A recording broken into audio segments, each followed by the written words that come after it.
The wedding, a story about being seen. Sarah had ironed the navy dress twice. It wasn't a special dress. She'd bought it 3 years ago for her office Christmas party.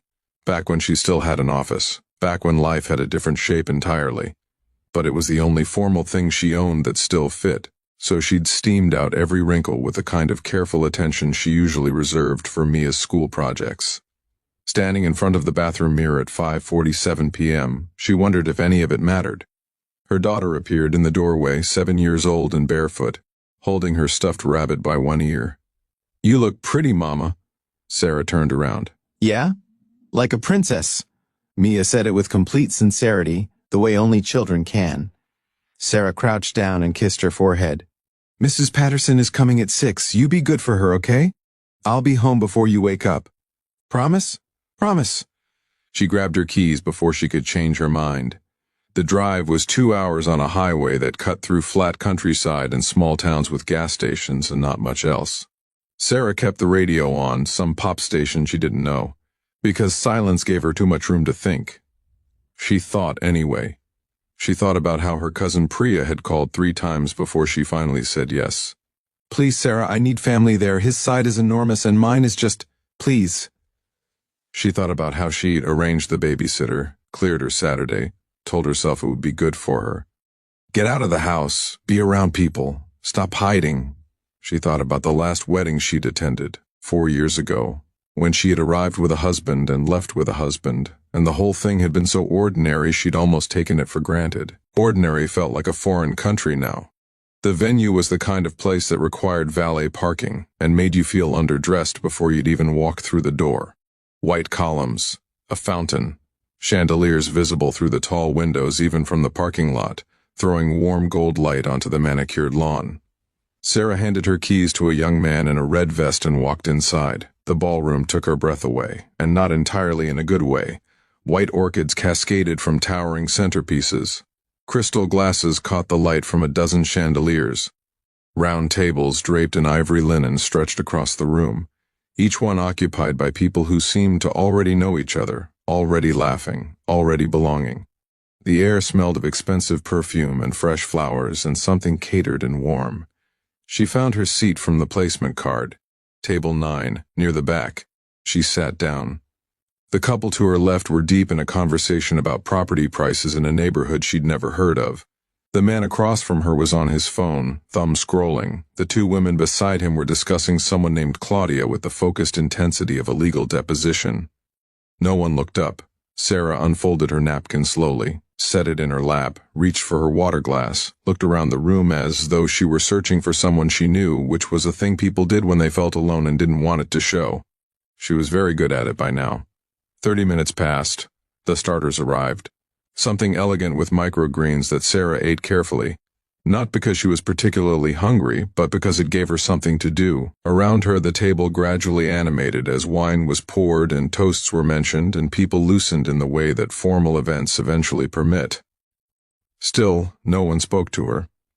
She caught a glimpse of Priya across the room in her wedding dress, radiant and overwhelmed, moving from table to table like a small, glowing satellite. Their eyes met for just a second. Priya mouthed, "Thank you," with enormous feeling, and then someone pulled her away and she was gone. "I came for her," Sarah reminded herself.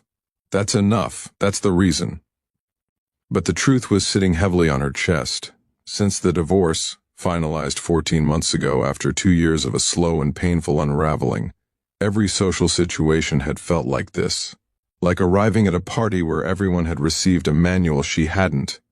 How to walk into a room alone and not feel like an apology. How to sit at a table full of couples and not feel the absence of someone beside you like a phantom limb. She had been good at people once. She used to be the one who talked to strangers, who remembered names, who made the shy person at the party feel welcome. Somewhere in the wreckage of the last few years, she had lost the thread back to that version of herself. She thought about Mia, probably watching cartoons right now, curled into the corner of the couch with her rabbit. She'd asked that morning if mommies had to go to weddings alone, and Sarah had said sometimes yes, and that's okay. She hoped it was true. "You look like someone who'd rather be anywhere else." The voice came from her right. She turned. A man was standing beside the empty chair next to her, not sitting, just standing. with one hand resting on the back of the chair as though asking permission. He was somewhere in his mid-40s, she guessed. Dark suit, jacket well cut, white shirt open at the collar without a tie. Dark hair going silver at the temples. A short beard, neat but not precious about it. He wasn't looking at her with pity. That was the first thing she noticed. It wasn't the look people gave her sometimes when they learned she was a single mother. That mixture of sympathy and subtle relief that it wasn't them. It was something else, something more level. Like he recognized something. "Is it that obvious?" she said. He glanced around the table, at the conversations happening without her, and back at her. "Only because I feel the same way." He nodded at the empty chair. "May I?" "Of course." He sat, extended his hand. "James." "Sarah." "So." He leaned back slightly. He leaned back slightly, easy in his posture the way some people are. People who've long stopped needing rooms to like them. "Which side are you on, bride or groom?" Acquaintance of the father. A wry half-smile. "Which means I know exactly no one here who wants to talk to me without wanting something from me." It surprised a laugh out of her. Genuine, quick, the kind that arrives before you've decided to allow it. "That sounds exhausting." "It is." He looked at her directly, and there was something disarming about the straightforwardness of it. No performance, no angle she could detect. "How about this? For the next hour, pretend you're with me. We'll talk like actual human beings. No networking, no positioning, no comparing portfolios." He tilted his head slightly. "Just conversation." Sarah looked at him for a moment. She thought about the drive home. The empty passenger seat. The radio she'd keep on too loud. She thought, what exactly do I have to lose? "Deal," she said, and just like that, the evening changed shape. He asked how she knew Priya, and she told him, childhood summers, the cousin who had taught her to ride a bike, who had cried at every sad movie they'd ever watched together and was completely unembarrassed about it. He asked if she had children, the question that usually made her brace for the follow-up. "And your husband?" But he just listened when she talked about Mia, asked how old, asked what she was like. "She's fierce," Sarah said, and felt the smile break through before she'd finished the sentence. "She has opinions about everything. Last week she informed me that dinosaurs would have been better than dogs because they could protect the house more effectively." James laughed, not a polite laugh, a real one. "She's not wrong," he said. He told her about growing up in a small town in the north, about a dog named Biscuit who had once eaten an entire Thanksgiving turkey directly off the kitchen counter while the family was saying grace. About his mother chasing the dog around the yard, and his father laughing so hard he'd had to sit down on the porch steps. "Did you get in trouble?" Sarah asked. "We got McDonald's for Thanksgiving dinner that year." He smiled at the memory, and in the smile she saw a younger version of him. A boy at a table full of laughter and the smell of fast food on a holiday. "Best Thanksgiving we ever had, honestly." She told him about the time Mia had attempted to cut her own hair the night before school photos, using safety scissors from her art kit. About the call from the school photographer, about the 4 months of growing it back out. "Did you frame the photo?" he asked. "It's on the refrigerator," she admitted, and he laughed again. And something in her chest unknotted just slightly. Around them, the wedding continued. Speeches and the clinking of glasses, and the first dance beginning somewhere on the other side of the room. But at table 9, in their small, quiet corner of the evening, a different thing was happening.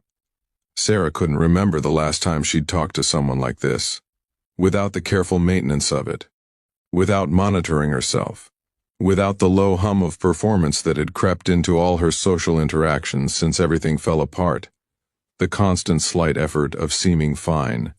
With James, she just talked, and he just listened, and then listened more. It seemed like such a simple thing, she'd almost forgotten how rare it was. At 11:15, she looked at her watch, and the evening snapped back into focus. "I have to go," she said, reaching for her purse. "Babysitter." He nodded immediately, no pressure in it. Of course, he stood when she did, an old-fashioned instinct, the kind her own father had. and she found it quietly touching in a way she hadn't expected. "It was really lovely to meet you, James." "You too, Sarah." He paused. There was something in his expression she couldn't quite name. Not hesitation exactly. Something more considered. "For what it's worth," he said, "you weren't invisible tonight. You just hadn't found the right person to sit with yet." Her throat tightened. She smiled instead of trusting her voice. She walked out through the lobby, past the orchids and the chandeliers and the valet who brought her car around, and she sat for a moment behind the wheel before starting the engine. The parking lot was quiet. Through the tall windows she could see the wedding still glowing. The dancing, the laughter, the whole luminous machinery of celebration. She thought about what he'd said. You just hadn't found the right person to sit with yet. It was such a small thing to say, and it had gone all the way through her. She drove home through empty roads with the windows down, warm night air moving through the car, the radio off this time. She didn't need it. She didn't know if she'd see James again. She hadn't asked for a number and he hadn't offered one, and maybe that was right. Maybe some people are meant to arrive exactly when they're needed, say exactly what needs to be said, and then exist in your life as a fixed point rather than a continuing chapter. A reminder, not a beginning. Or maybe it was a beginning, she didn't know yet. She was learning, slowly and with great difficulty, to be comfortable not knowing. She got home at 11:58. Mrs. Patterson was knitting on the couch, the television murmuring softly. She gathered her things with the efficiency of a woman who'd done this 1,000 times and whispered that Mia had gone down easily, no trouble at all. Sarah thanked her and locked the door behind her and stood for a moment in the quiet hallway. She walked to Mia's room. Her daughter was asleep on her side, dark hair spread across the pillow, breathing the deep unconscious breath of children who have no reason not to trust the night. The stuffed rabbit had fallen to the floor sometime in the last few hours. Sarah picked it up, tucked it back gently under Mia's arm. She stood there in the doorway for a long moment, not moving, not thinking about anything in particular, just standing, smiling in the dark. She didn't frame the evening the way she might have once, as a story about a man, about romance, about rescue. She framed it the way it actually was. A night she had almost stayed home, a room she had almost disappeared inside, and one person who had looked over, pulled up a chair, and decided she was worth the conversation.